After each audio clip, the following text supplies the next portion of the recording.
Okay, hello everybody.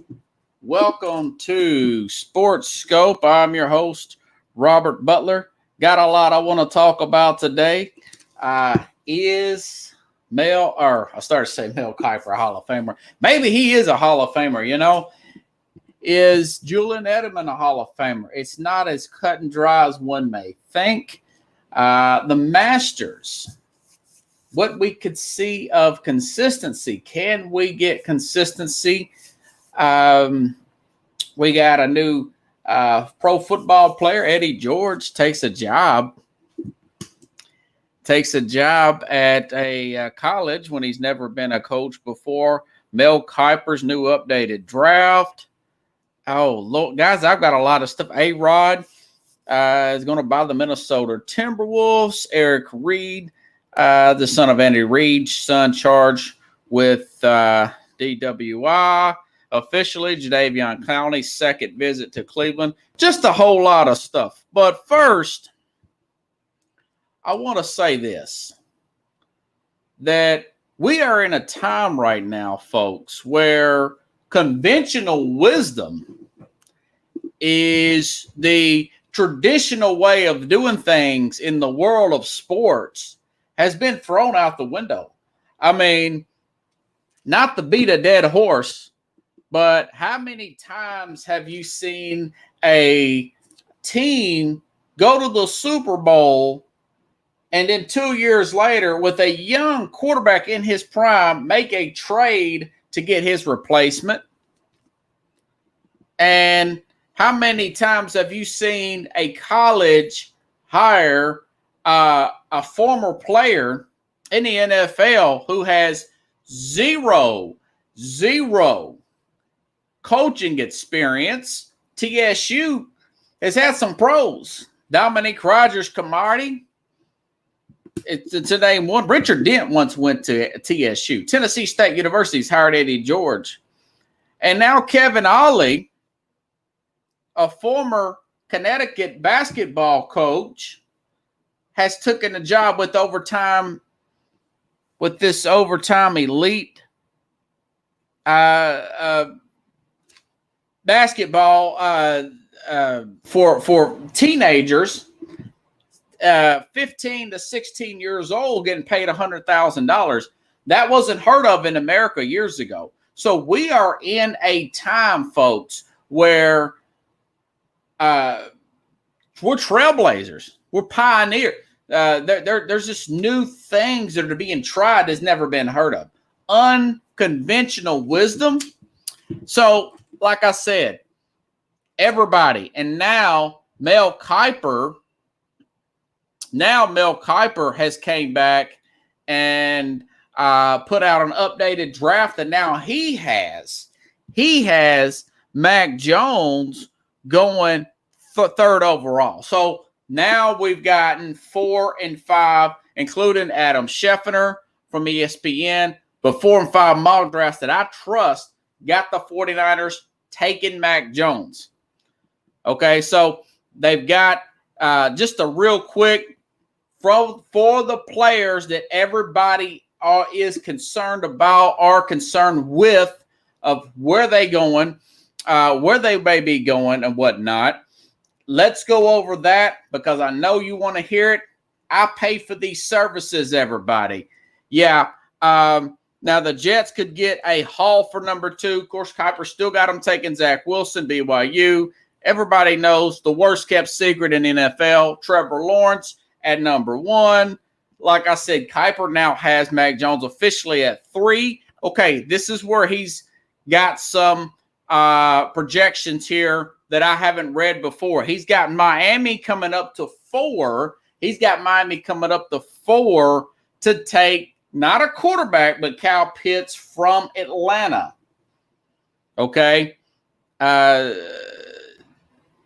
then, of course, he has Penei Sewell, the offensive tackle, going to Oregon at 5. And then 6, he has Atlanta taking Trey Lance. Okay, this is what I want to talk about. I've been back and forth on this for weeks, guys. Last week I said we know what the number is. In case you don't know what Matt Ryan's number is, in as far as salary cap, this is what the general managers and the owners talk about in their meetings. Okay, they're saying this guy's dead cap is over $60 million this year. His cap hit it's only 26 this year. His actual cap hit. In other words, they couldn't cut him this year. They pay $65 million. That's not what happened. But if net, it's like 26 million net this year. But Matt Ryan's, Carlos, his dead cap next year would be $40 million. His salary, let me double check this, will be $48 million. His salary next year, 2022, will be 48. It'll be a $48 million cap hit next year. If they cut him, it's $40 million in dead cap. Or if they trade him, it's $40 million in dead cap. And then now, if they hold him to 2023, Matt Ryan, it's a $15 million dead cap. Now, I've been thinking a lot about this. Okay. Now, Mel Kiper's got them trading with Miami. Miami taking the great Trey Lance, who's supposed to be great, and I think he probably will be if it win the right situation. And he's got Atlanta. He's still standing firm. Atlanta's going to take Trey Lance out of North Dakota State. Okay, and now Arthur Blank. As soon as he fired the previous coaching staff, he let it be known, Carlos, in public, he's the owner of the Atlanta Falcons, that they can have the free reins to do what they want to do with Matt Ryan. So he's aware of the Matt Ryan salary cap situation. So if I'm understanding this right, recapping this, you've got Matt Ryan, Arthur Blank being okay with playing out the Matt Ryan situation. Now, if you want to win and you're trying and you're thinking about long-term winning and you're patient, and it sounds like Arthur Blank is willing to be patient with the general manager and Arthur Smith. So Arthur Smith is the head coach and the general manager.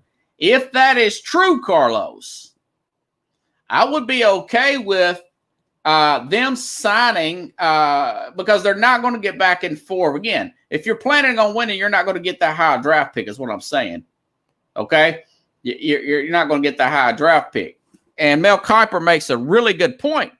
He says other quarterbacks with 20 or few college starts, which is, by the way, it's Justin Fields is 17, and it's Trey Lance was 17. I think it's 22 for Mac Jones. But listen to this, Carlos. First-round players with 20 starts or less taking. Mitch Trubisky with 13, Cam Newton, Dwayne Haskins, Mark Sanchez, Kyler Murray, and Ryan Tannehill, who was a receiver turned quarterback. So only two of those have really proven to do something. Cam Newton won an MVP. Sanchez, I don't know. Do you want to call him a bust? They got to the AFC Championship game. He never got his full potential.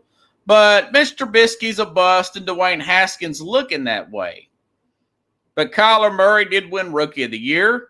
And now Ryan Tannehill's found second life with Tennessee. So Mel's got a good point. The other thing is, what Atlanta needs more than anything, folks, is a big-time pass rusher. They need I wouldn't say O-line is more than they need defense. They were one of the worst defenses in the league. They got better with Raheem Morris being the interim head coach. I get it. But they need defense pretty bad up front. But this caliber of talent at 4 on the defensive side is not that highly rated from any of the mock drafts I've read or listened to. Carlos. So there's no Khalil Mack in this draft. There is no Von Miller out of Denver. There is no Aaron Donald level of player who plays for the Rams in this particular draft.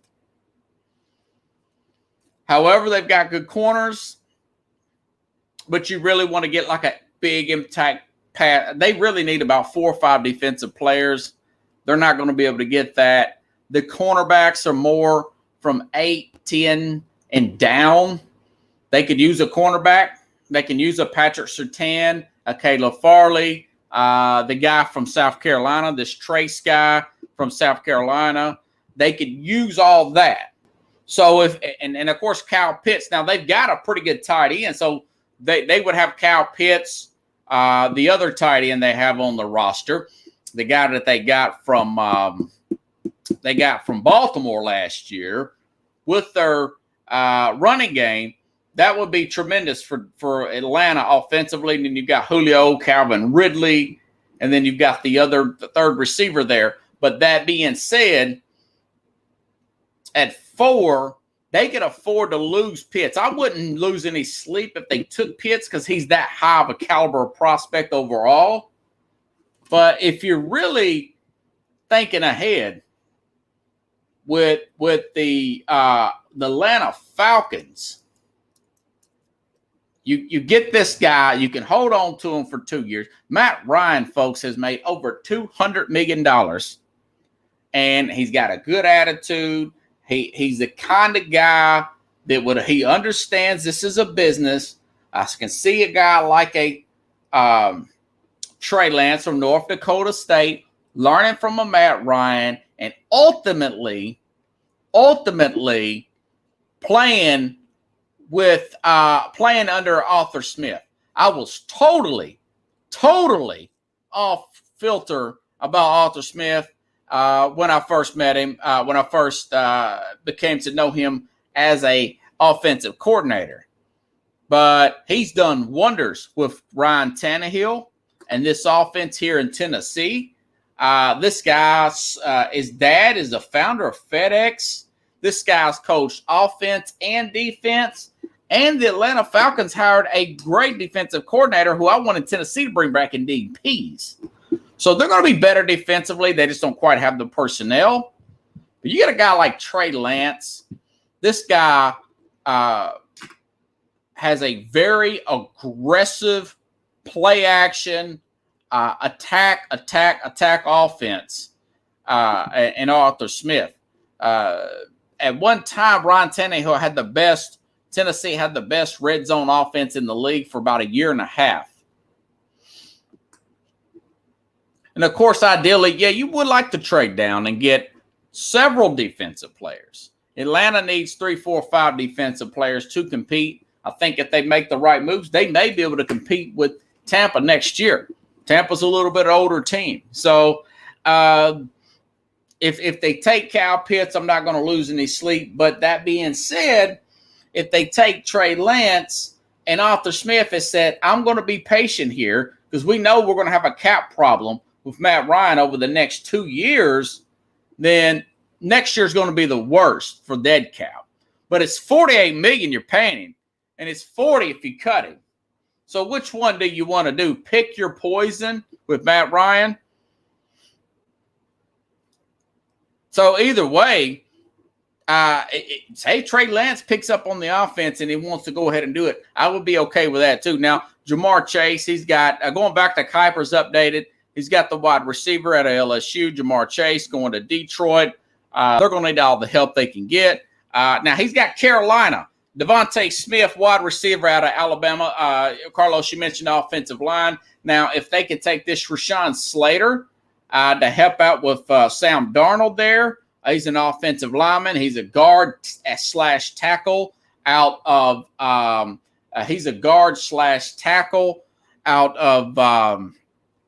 Northwestern. That would be good for Carolina. Now, Carolina, if it's up to me, Pickles, I would probably take – they can't stop the run. I would probably take Parsons, Michael Parsons, the middle linebacker that could move all over the place from Penn State. They need to build their defense up a little bit. They've got a decent offensive line. They're in the middle of the road there.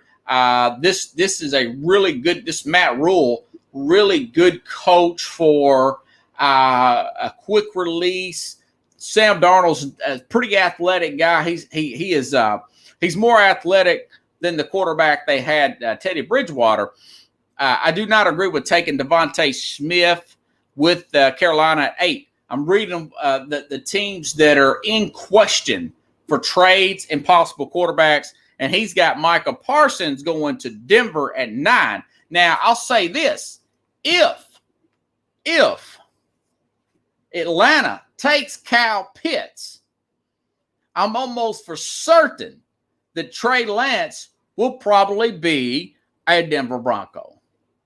I'm almost for certain that he'll be a Denver Bronco. Yeah, now Carolina, now remember, they've got a really good running back in McCaffrey there. They've got a pretty good tight end there that Bridgewater underutilized. They've got DJ Moore, great young receiver there. And, of course, they've got the former Jet player, Carlos. Was it C.J. Anderson?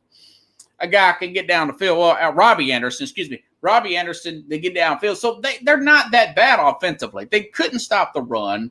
They need some help at corner. If they took one of the corners, that'd be okay. But this Parson guy, they really got ran on like nobody's business last year because I play fantasy every week. I know where they stand at. So he does not have Denver making a move at 9. And then at 10, he has a trade here with the Patriots. I know you guys are concerned about this. With the Patriots, the Patriots trade up to 10 with Dallas, and they take Justin Fields. I think that would be ideal. If you're saying Fields don't have a work ethic, if he has work ethic, Robbie Anderson, yeah. If he has work ethic issues, it will be sought out in New England. Ideally, I would like to see Justin Fields not go in his home state if he's got work ethic issues. He needs to focus more. Go with a Cam Newton. Cam Newton can tell you what not to do as a pro. And work with the Josh McDaniels and ultimately work with Bill Belichick. So, yeah, Justin Fields, they let him sit under Cam this year and move this guy in. Maybe Cam gets banged up, and then so ideally that's where I would want Justin Fields to fall. And I would like to see either Trey Lance go to Denver, but I prefer him to go to Atlanta.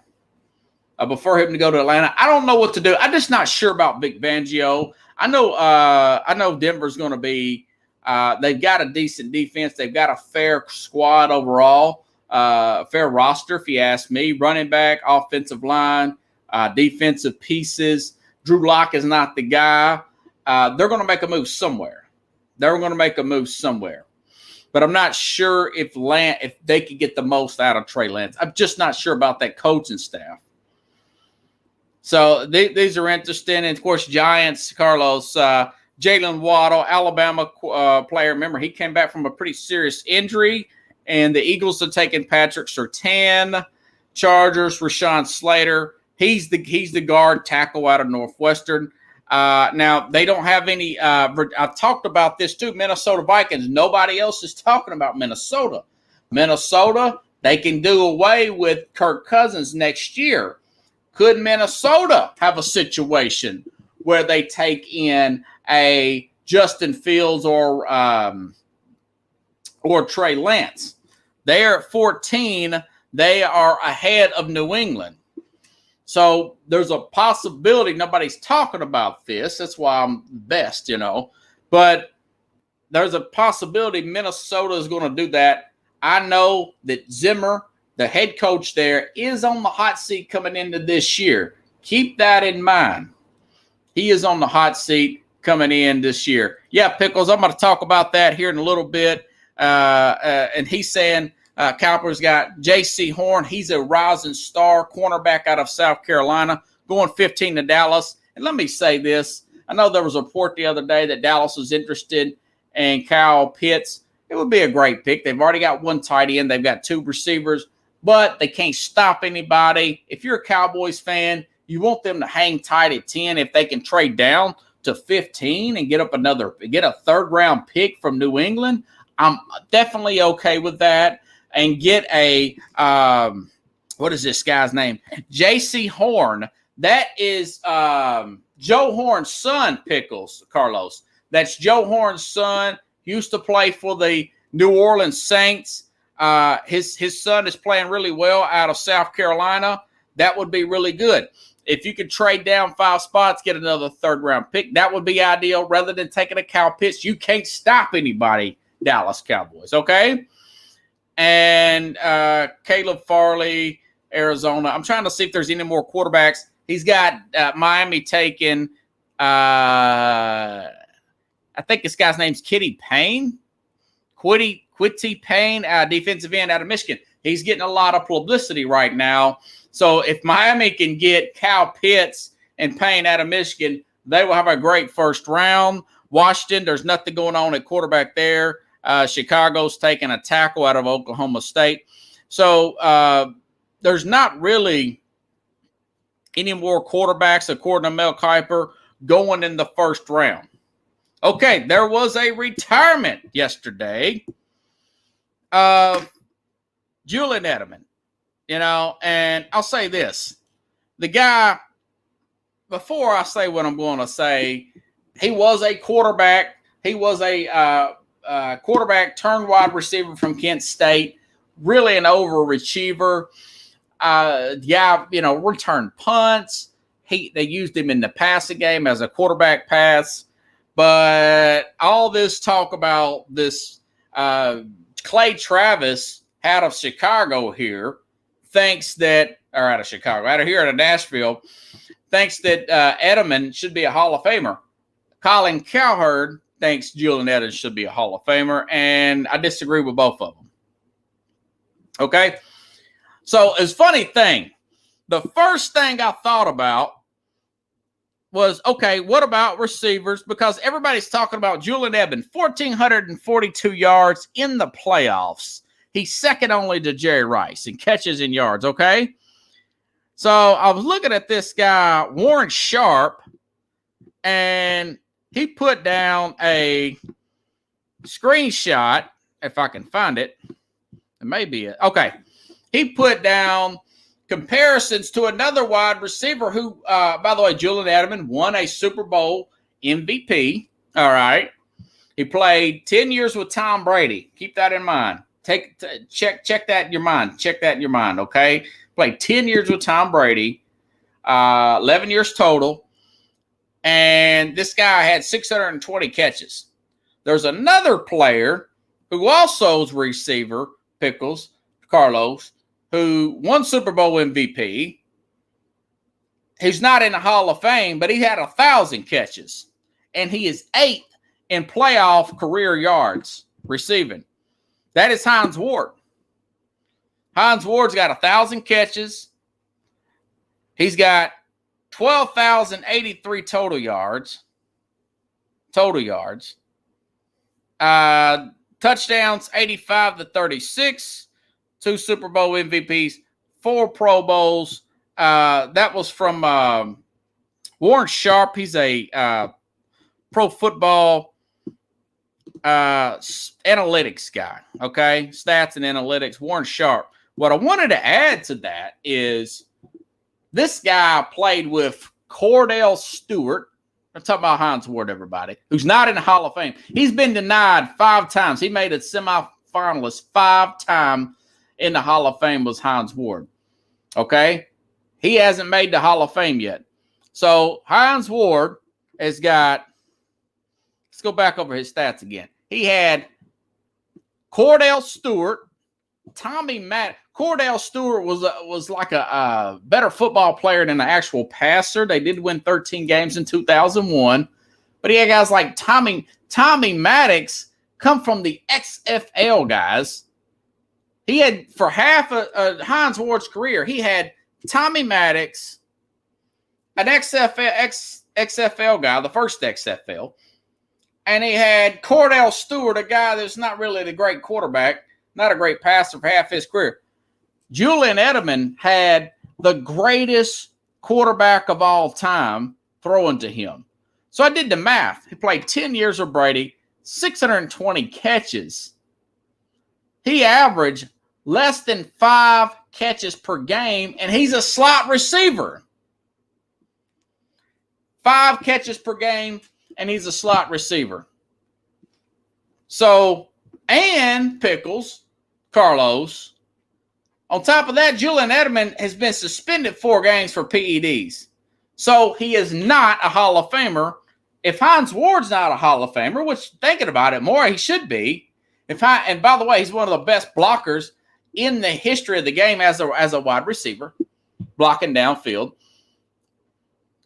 I like his story of Julian Edelman, but you can't put Edelman in over Hines Ward. Hines has been the semifinalist, Carlos, 5 times and still hasn't got in. So my answer is, if you are Julian Edelman and you play with the greatest quarterback of all time by most, you play slot, which is a volume position of catches, you cannot have less than 5 catches per game. You cannot do that. We understand what you did in the playoffs and everything, but it simply does not add up if you're a volume catches guy with a short passing team. Hines Ward played on running teams. He played with, like I said, Cordell Stewart and Tommy Maddox. They're not terrible players, but they're not Hall of Famers. And he did play with a Hall of Famer the last 6 years of his career. Julian Edelman was hurt often at times. And availability versus ability. It is what it is. But he's just not, he's got blocked. They were a running team, multiple quarterbacks. I just can't put him in. Hold on, guys. Let me change out my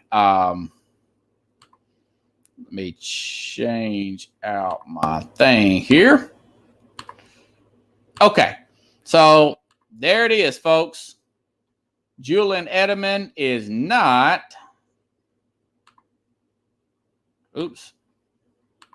Julian Edelman is not a Hall of Famer in my book. Okay, going through other NFL news. Jadeveon Clowney gets second visit with the Browns. Note the Browns' odds of winning the Super Bowl are now 8th. See the screenshot of odds by Cleveland.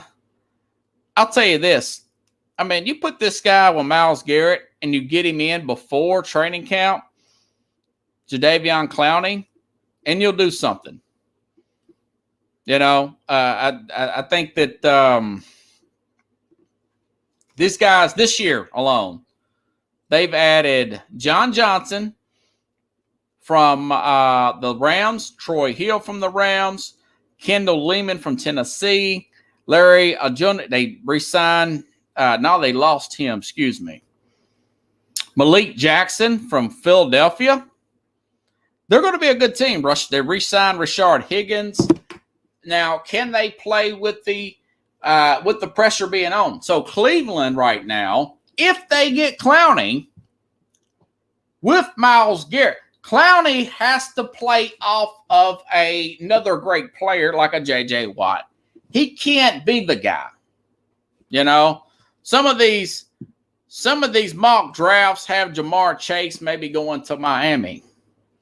You want a rookie playing with a bunch of good veterans around him. You want a guy like a Jadeveon Clowney, who's not a number one, never will be the number one defensive guy on the team, playing with a J.J. Watt or a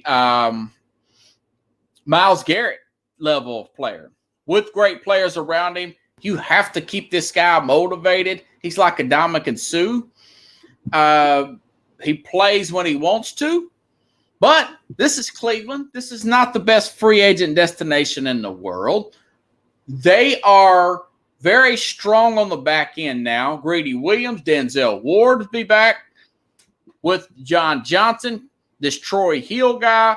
They're going to have a good back seven. Somebody's asking me last week, before Jadeveon Clowney, I picked them winning the North, and now really picking them winning the North and possibly making a run at the Super Bowl, one of the better lines in the league. Probably got the best offensive line in the AFC North, and that's saying a lot, you know. So this is interesting. They're going to meet up again tomorrow. I wouldn't give this guy I wouldn't give him the moon. We know how he is, but if you got a decent, if you get a decent price there for Clowney, get him in training camp, keep him in shape, keep him motivated.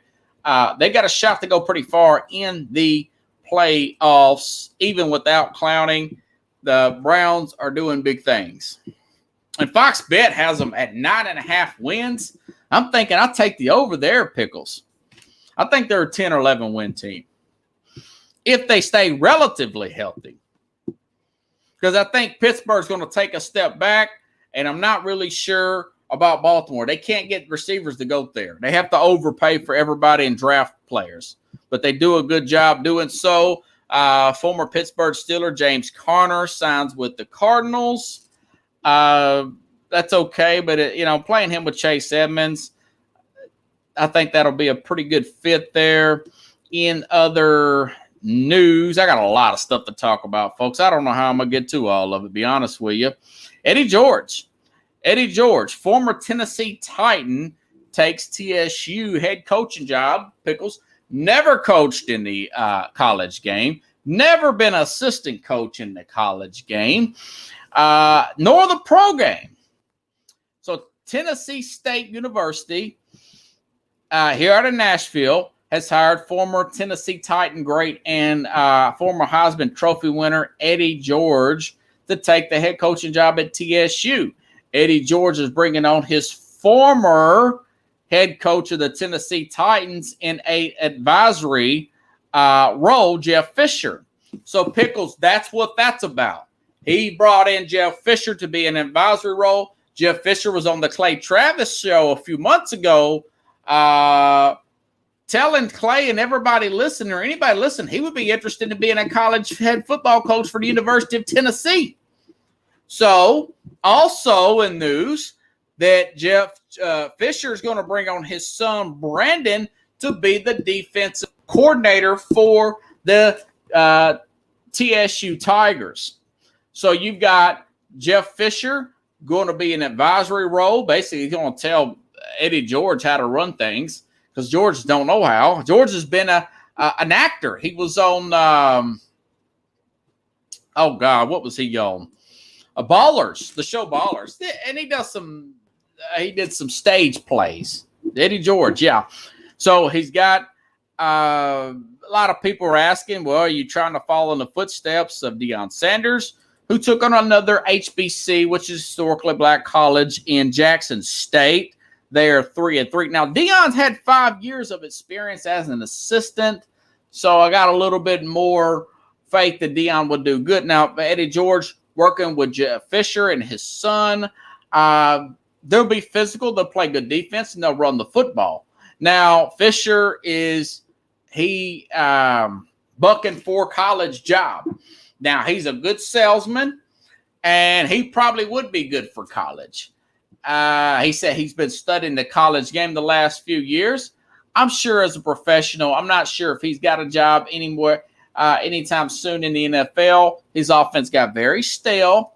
He says he's willing to change and innovate and all that. We'll see. I will be keeping my eye on Eddie George because he was a big star here as a Tennessee Titan, and it's in my hometown.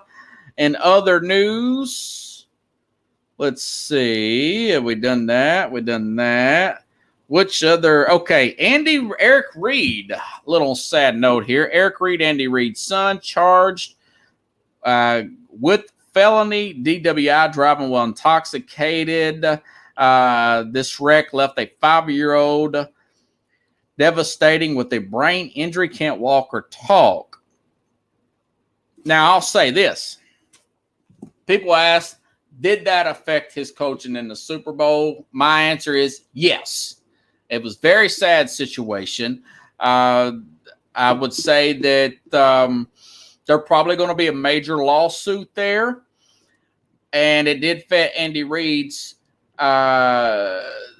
coaching in that particular Super Bowl. I'll also say this. I missed this story, Pickles, last week. You know, Tiger Woods, the black box in that vehicle, says that he was going 84 to 87 miles an hour in a 45 mile per hour zone. And the fanboys, the Colin Cowards in the media, says, well, Tiger Woods should not be getting any kind of speeding ticket. Now, listen, before I say what I want to say, I do live in a glass house, so I'm not throwing stones. I've got speeding tickets as a dumb kid. I've got a reckless driving ticket. I've gotten wrecks, okay? So I'm not judging anybody. I've been held accountable.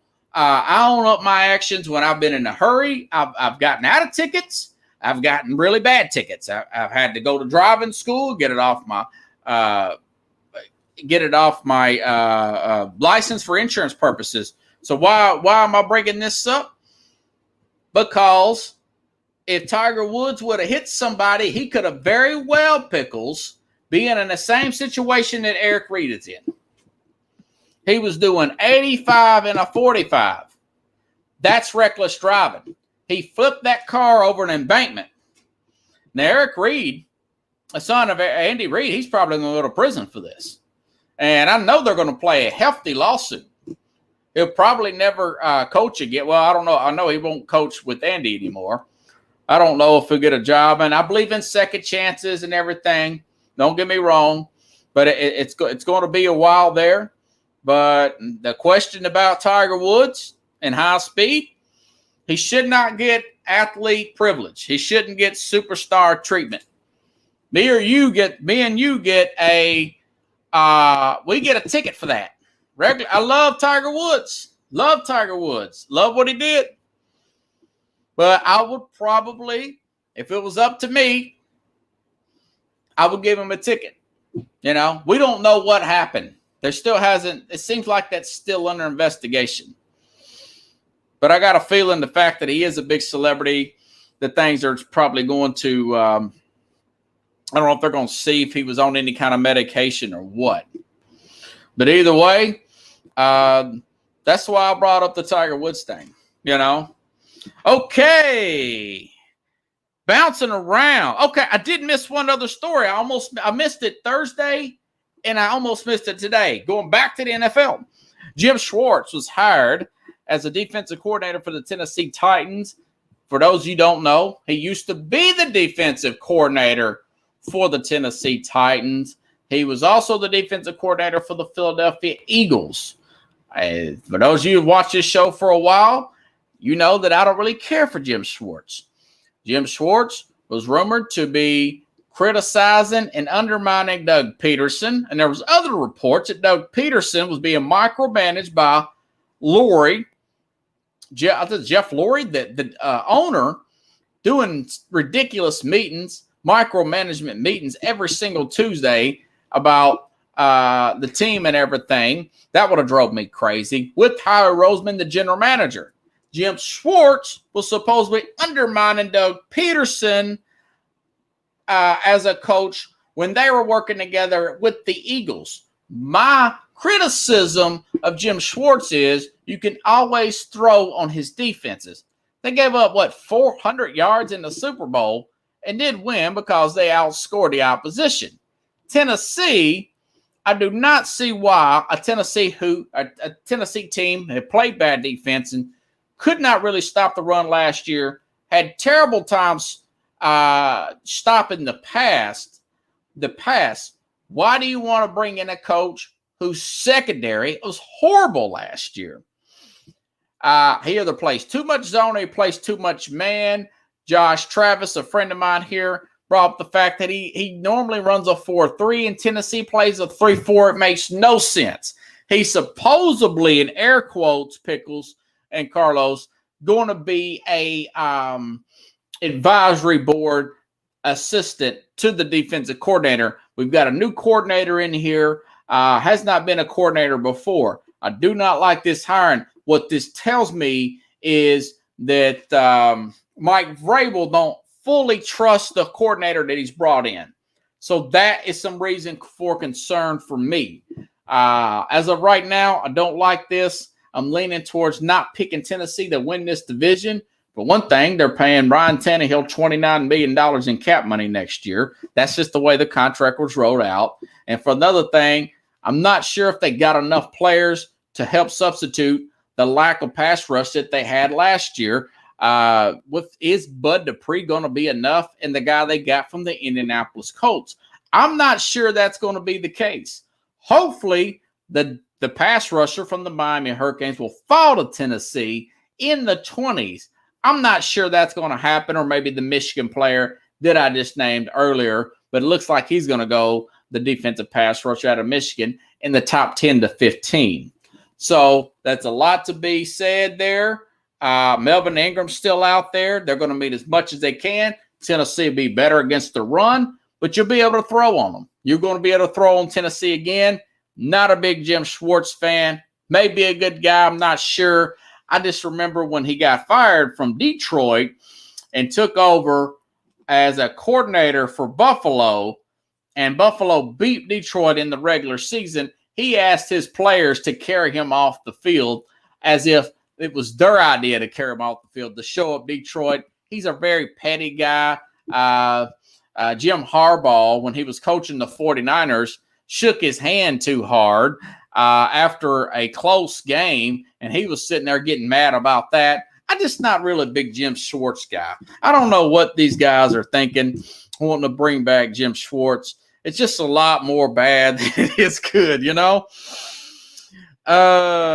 Okay. Going through all of my stories here, folks. Okay, there was a Masters being played the other day. Hideki Matsuyama.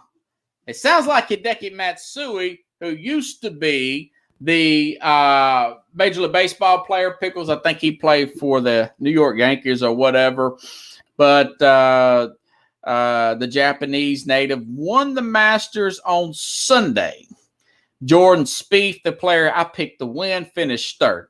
Now, here's my problem with golf. Here's my problem with golf, Pickles and Carlos, if you're still there, folks, is the reason why the ratings keep dipping.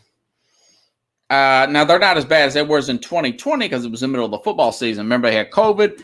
But there's not the same consistent players. We can't gravitate to a particular player because they're not winning on a consistent basis. For instance, okay, Jordan Spieth finished third. Now, okay, that's good, right? Other superstars who are supposed to be a superstar or close to Tiger Woods, some call to Tiger Woods. Roy McIlroy didn't make the cut. Phil Mickelson, he's an older throwback guy. He finished 21st. And one of my personal favorites, Brooks Koepka, didn't even make the cut either. So that's the problem with golf. Is only time we've ever had a player to be consistent, tournament in, tournament out, major in, major out, was Tiger Woods. In the early 2000s, I'm looking at the ratings, they're like 12, 15 million. Now they're like 6 to 7 million. It's because people can't consistently follow these stars. Dustin Johnson missed the cut. But these are the guys that had the potential, Pickles, to be a Tiger Woods level player or close to Tiger Woods. Again, Jordan Spieth finished third. He was the only one. Brooks Koepka and Roy McIlroy didn't even come close. In an ideal situation, if you're a golf executive for the Masters, you want guys like Mickelson to be 1 or 2 shots off, Brooks Koepka to be in the top 5 with Jordan Spieth, and Roy McIlroy on at least every other tournament. We can't get that in golf. That's why golf will always be like this. in a perfect world, we would have players playing at the Tiger Woods level, course in and course out. That's why the other sports are more familiar. That's why players that stay in college longer or go to a big college school like a Zion Williamson and come into the NBA, there's more following of that player. Roy McIlroy had a good run about 3 years ago, and then he's on and off. Brooks Koepka looked like a world beater 2 years ago. He's in a slump. Jordan Spieth 4 years ago, he might be the next Tiger Woods. He's 20 years old. He wins 2 in 1 year. This guy gets married and falls off the planet. Finally made his way back onto the planet. Won the tournament before the Masters, and now he's finished third again. So, that's the problem with it, and that's why the ratings are really low. Kudos to Hideki Matsuyama. I'm sure we won't see again for another 3 years in a tournament. Okay? All right. Okay. Going back to the NBA. Okay, Alex Rodriguez and billionaire Mark Torrey have agreed to buy the Minnesota Timberwolves for $1.5 billion. They technically won't be able to take control until 2023. 29 owners still have to sign off on it. Another pro athlete buys 50% of a NBA franchise. Other one I would think of would be Michael Jordan. He owns a majority of the Charlotte Hornets. Other players around the NBA own little bits and pieces of ball clubs here and there. Guys like, Jeter. I think Jeter owns part of the Marlins. I want to say LeBron owns a few percentage points of the Boston Red Sox. But this is 50%, Pickles. This is 50%. 50-50 for Alex Rodriguez. I looked up A-Rod, and he has made estimated $475 million in his career. He was the first $250 million contract player that I've ever seen in sports. And my thing is, 30 years ago, Pickles, 30 years ago, this is 2021, in 1991, would you ever have thought that a former player could buy a franchise and another player in pro sports buy half of a franchise? It's unbelievable.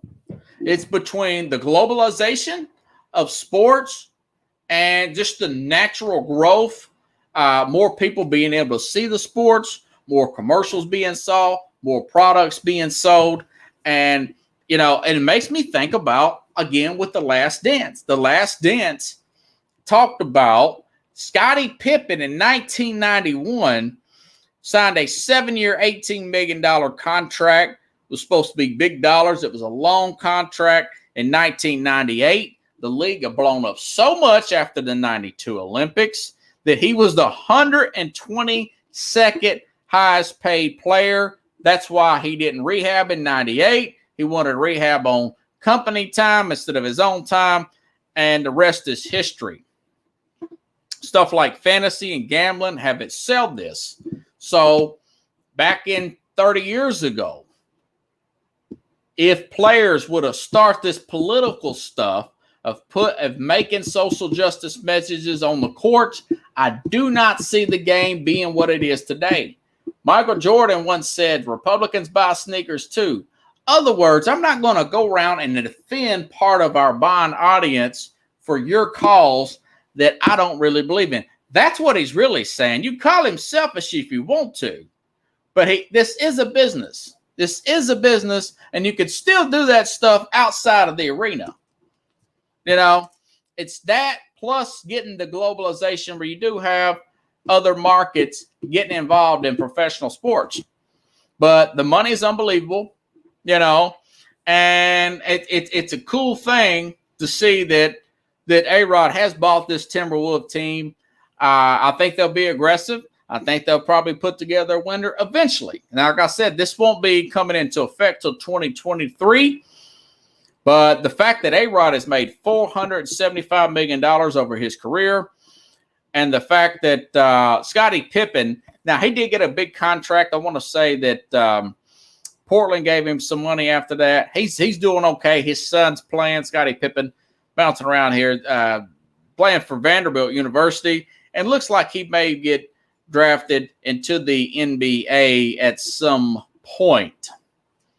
But that was a really interesting story there, I thought, that these guys can pay that kind of money. Other NBA news. Okay, the Nuggets. The Nuggets are out of it. Very sad news. Jamal Murray tore his ACL last night in a game. Jamal Murray. So this helps out the Lakers, of course. The Lakers have just been, they can't, they have a bad run. Hey, by the way, Carlos, how about those Knicks beating those Lakers last night? Yeah, I sent something to Colin Coward. You were tweeting about the Lakers being back and everything after they blew out a flat Brooklyn team on Saturday night, only to lose to the Knicks last night. Last I checked, they were in a dogfight against the banged-up Charlotte Hornets team. But the Lakers catch a break. Just Jamal Murray, Denver's a totally different team. They are a totally different team without Jamal Murray. I remember last year when they went into the bubble, their seating was way down there.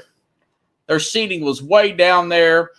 then when they got Jamal Murray back, this team knocked out that Clipper team, and a few bad shots and beating that red-hot Laker team. Now they're going to get put out in the first round. That's just the way it is. I know what's going to happen. I'm calling it right now. That's exactly what's going to happen. Denver, you cross Denver's name off the list for winning. It's very unfortunate. Okay. Zion Williamson. Okay. Just because I like Ja Morant better than Zion Williamson does not mean that dislike. Okay. You got a pretty good team there, Carlos. Knox, Peyton, Noel, Emmanuel, Nestle quickly. I like that team. They're young. They're feisty. They get open. Zion Williamson over the last few games is averaging 26.7 rebounds, 3 assists. This guy is a superstar in the making. He's 280 pounds, 6'8". He's still got to lose 25 to 30 pounds. He's been hurt a few times this year. Nothing like last year. This guy is a star on the rise. I want to acknowledge that. I do not think that he's a bust. I wasn't calling for him to be a bust. I'm just saying that I like Ja Morant better, which I've been proven to be right so far, that, this team is very young. They're going to need some veteran players with New Orleans there. Some are saying, I want to say it was Colin Coward, that maybe he don't take that first Supermax contract and he dips out after this rookie contract ends.